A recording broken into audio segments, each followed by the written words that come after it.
Hey guys, what's up? This is me, Sean from TechDrift.webs.com, YouTube.com for this Pete. I know I've done about 80 of these videos, but just trying to overall help you guys decide what phone to get. I know I'm sort of you know, on the brink of a Samsung Vibrant, but now there's a bunch of other things to take into account of, and yeah. So that probably wasn't funny. But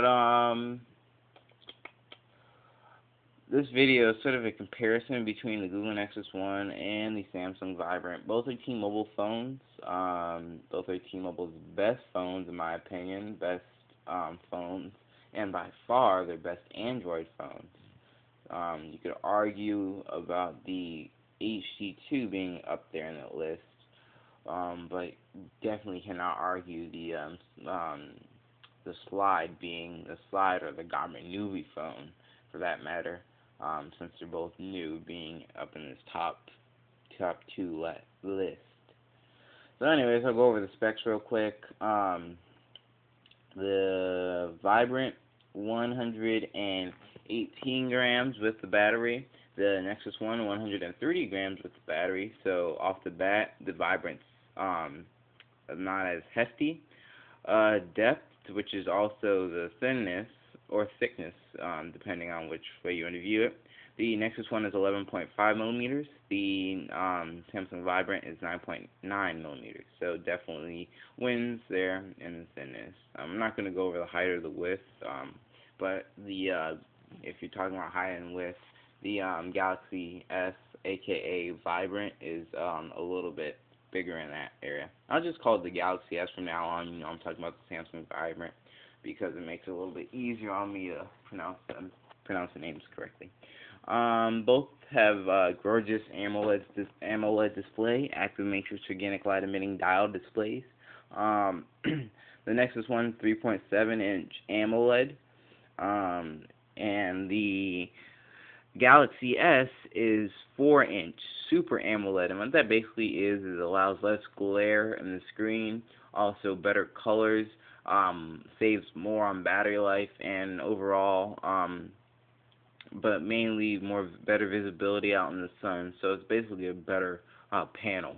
And the AMOLEDs were introduced back in 2009. April 2009 was when the first device from Samsung was released. So these Super AMOLEDs, since it was so relatively short that the AMOLEDs got to other devices like the Nexus, Samsung has said that it's about 17 months now. If you're waiting for a Super AMOLED to be on a device other than Samsung, you're going to have to wait a good 17 months.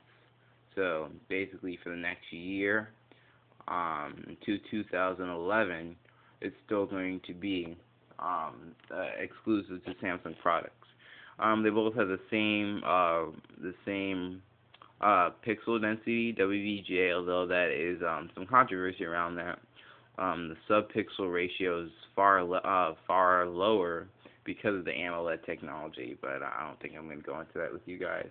Both have high contrast ratios. I don't particularly know the Galaxy S, but the Nexus is 100,000 to 1, and the typical response rate, I believe, is at 1 millisecond, if I'm correct. Batteries, the Nexus 1 has a 1,400 milliamp battery. The Galaxy S has a 1,500 milliamp battery. Talk time and standby time, you're going to get around the same. 290 or 250 hours on 3G, 290 hours on 2G on the Nexus, and I know that the Galaxy S has 31 days worth of battery life. So you guys, or standby time, so you can do the math there. Both have very fast 1 gigahertz processors. That's 1,024 megahertz.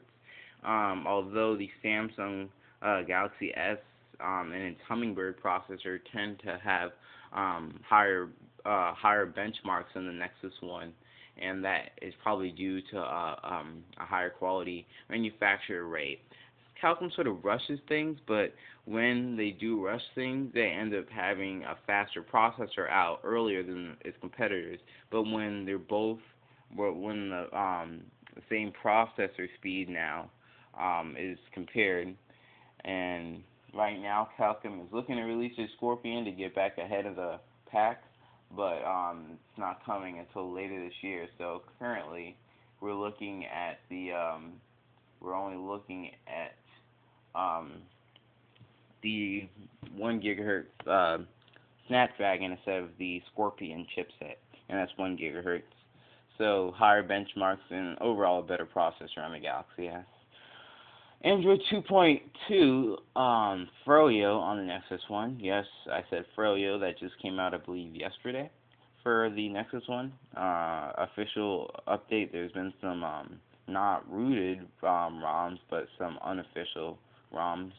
So now it's officially out there, and I assume if you buy a Nexus One currently, you'll be able to, when you first boot it up, it will have Android 2.2 Froyo on it.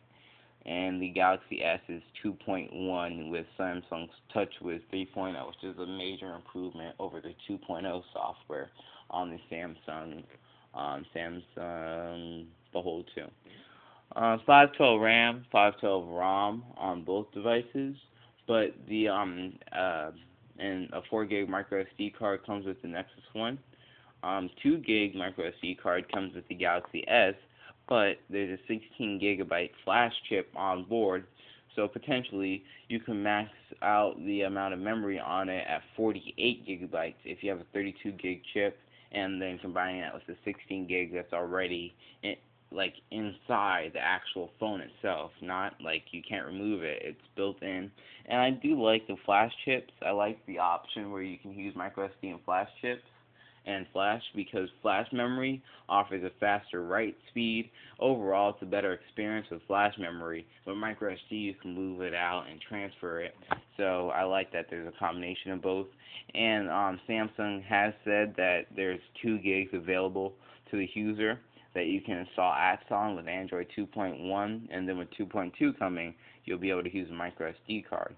So Nexus has 180 gigs, or 180 megs that's available to the user. So the Galaxy S ones in that matter. 5 megapixel cameras on both with high definition video capture. Nexus One at 20 megabytes, or 20 frames per second, sorry, is unofficial. The Galaxy S is official, and it has tap to focus, and they both have digital zoom.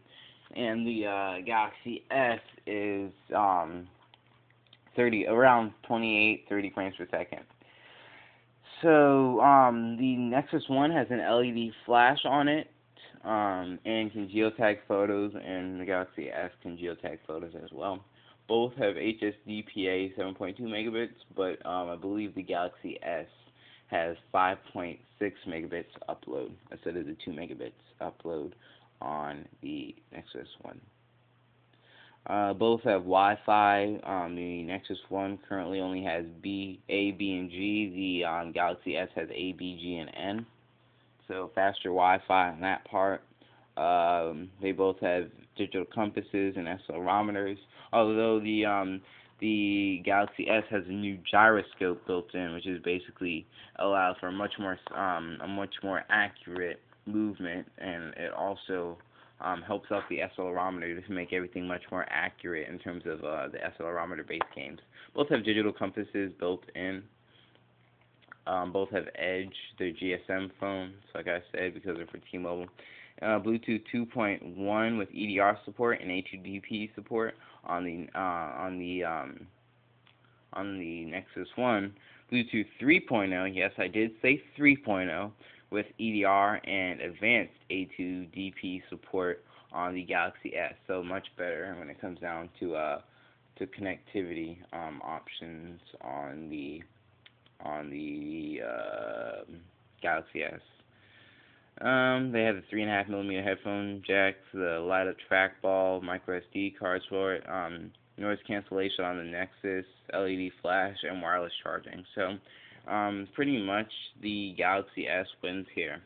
So, anyways, I hope that helped you guys, but it's still up to you guys. So, anyways, this is Sean from TechDroid.was.com/MP. So I'm rushing, but my video is almost over. So, anyways, rate, subscribe, favorite. Have a nice day. Bye.